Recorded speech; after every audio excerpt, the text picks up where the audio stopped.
Дряново. От Дряново. Чудесно. Да разкажеш от колко време имаш този бомбон От 4 и как години. се роди вашата любов? Аз винаги съм харесвала марката Лада и съм искала винаги да имам Лада, обаче за щастие се осъществи тази идея и тази моя мечта. Да. А има ли са вашите родители Лада или откъде се появи Не, тази просто любов? винаги като съм ги виждала и много са ми харесвали. Браво, чудесно. От кога имаш, от кога си я купила? Откъде? 2020 от Габрово, от един дядо.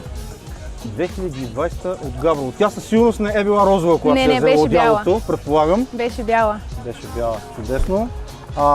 Някакви допълнителни неща, освен боята да си правила? Не, по двигателя няма нищо пипано. Всичко оригинално. Да. Чудесно. Гледам, че са затъмнени стъкла, Да. с хубави джанти. Всяка модерна кола задължително има инстаграма на шофьора. Така че това е много важно да се каже. Чудесно, както виждаме тук е с оригиналния седмицов капак, а не като моя от 2105, но това е друга тема на разговор. Много е интересно, ще бъде вероятно да разкажеш как ти реагират хората по улицата, като те видят с тази кола. Радват се, мятат, Мятат, бипкат, най-различни неща. със сигурност е по-добре да видиш една дама с Лада, отколкото с най-новия скъп джип. Така че, вижте сега, този скоростен лост, как добре се съответства с колата на колата. Нещо чудесно. Волана също, много го бях спуснал. Иначе я караш само в Дряново или някъде ходиш? Учиш ли някъде с нея? Ходя си до Габрово, до Търново, до тук Супер. съм дошла сама. Чудесно. С нея, на ход. Ето това е един автомобил на една млада дама от клуба, с толкова любов и с толкова желание я поддържа. Имаш ли друга или е само тази? Само тази. Само тази си Да. караш. Добре де, създава ли ти някаква ситуация, да кажем, например, нещо да се е развалила на пътя, някаква ситуация, то как няма излизаш как. от нея? Да. Много пъти не иска да пали, когато тя си поискал. На миналата година бяхме в Дряново и тогава, мисля, че също бяхте там, да. Точно така. Да, тя беше боядисана, не беше събрана и само за една седмица разбрахме. Да. Аз си спомням еуфорията около този автомобил, така че си спомням. Това всъщност ви е втория събор на този случай. Да видим вътре какво има, ако можеш да ни отвориш. Сама можеш ли да отвориш? Да. Ще ги чупиш ногтите според мен. Направо ме е страх. Ето, да видим вътре какво става. Добре, всичко знаеш за какво служи, нали така? Долу горе. Гледам, че леко е кипнал антифриза, вероятно малко грее, нали така? То няма как, да. От клуба ти казваме, има как. Знаеш как да си ремонтираш нещата. Някои горе-долу, мога да си долееш вода, мога да си долееш течност. Те са най-лесните, да. Добре, гаджетата как реагират на това нещо, като те видят с тази кола? Засрамваш ли ги? Някои. Някои да, нали? Да. Някои се опитват да помагат, да съдействат. Много се опитват някой път с такова, обаче някои пък не могат. Това е хубаво, когато един човек, ето тя както каза, от малка харесва тази кола. Не, че техните са имали такава кола, нали? Вашите са нямали такава кола. Не, баща ми има обаче много отдавна. Много отдавна е имал, тя си е харесвала формата, харесвала си е миризмата и ето както виждаме колата е в хубаво състояние и е супер впечатляваща. Дамска кола, тя е с розова емблема. Това е много важно. И как се поддържа колата? Вие ли съдействате за това нещо? Тя работи при мен, помага ми, аз плащам, тя се събира. С какво се занимавате? Ето, това е жена за чудо и приказ. Лепите пети и кара Лада, взимайте пример от нея.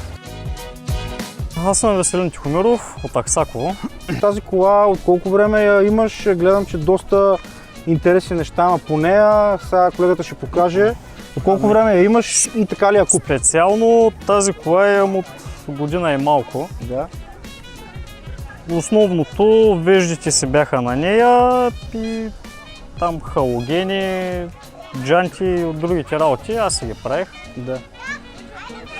Добре, тези неща, дали само ако мога да покажем, тия неща често ли ги включва, за заслепяваш тези, които са си забрали дългите? Това ме интересува. Винаги. Винаги, нали? Ето виж колко е удобно.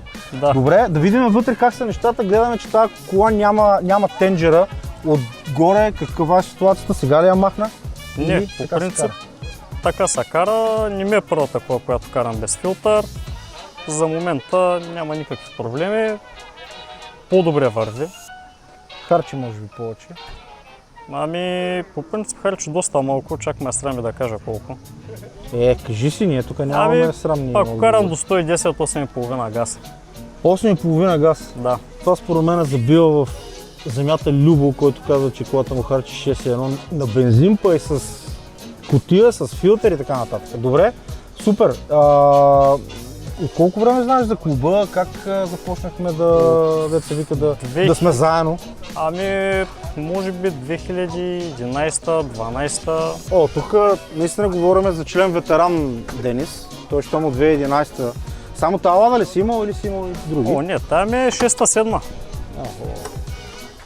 А седалките? Каква е историята? Супер готини са. Седалките Audi TT. Audi TT. Но- Естествено ли много влязаха са- вътре на шините или с някакви естествено някакви? Не, оригиналните шини ги няма. Да. Или с преправане. Ами с преправи, обаче самите седалки са доста удобни. По принцип аз не съм фен на изцяло кожени седалки, но Да. А това нещо какво е? Ето лост големия какъв е? хидравлична ръчна. Хидравлична ръчна спирачка. Кога се налага? Зависи от настроението. Да. Да. Основно когато няма И полицай. създава настроение, нали така? Основно когато няма полицай. Най-вече. Задните седалки и те са от... Не, задни са си по оригиналните. Това всъщност е 2.04, 0,4, да. който разбрахме, че допълнително е Да, по принцип конфигуриран. мотора е 1,7. Ти си го правил допълнително. Ами да, леко е сгъстен, вал има, генерация. Какви са реакциите на хората, като те видят по улиците? В смисъл, ти си я караш там в Аксаково, вероятно и до Варна ходиш, някакви емоции, по как принцип- реагират, какво По казват? принцип за една година съм навъртял 45 000 км. 45 000 км. Да. По принцип карам се я постоянно.